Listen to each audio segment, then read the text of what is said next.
It's probably been about 5 years, I think, since the monarch butterfly was initially considered as a candidate species for the Endangered Species Act on a federal level. There's something called Candidate Conservation Agreement with Assurances.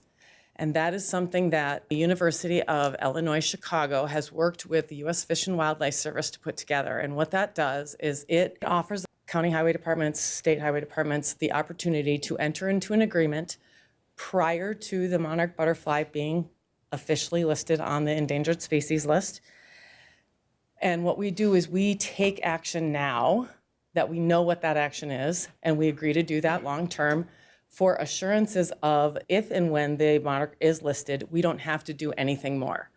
If the monarch was listed today and it was listed as endangered, we would not be able to impact any of its habitat, which would then preclude me from mowing, road construction. We would really be able to do very little other than maintain just the road surface. With this agreement, we've spent some time going through all of our right-of-ways. We identified roads that have wider rights-of-ways. We've said we want to be able to mow 25 feet either side of our existing center line whenever we want to. So we exempted that. But outside that 25 feet from the center line, we basically have agreed we won't mow until September 20th because that's when the monarchs fly to their wintering grounds. By entering into this agreement, though, then we preserve our right to continue to do the rest of our operations on all the other roads in the county, with the exception of these couple, the way we do today. There is a cost for it. The first year costs $6,372.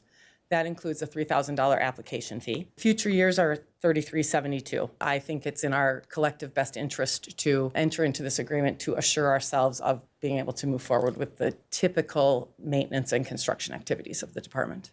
Waiting any longer could risk a far greater impact to Itasca County. Support. I agree.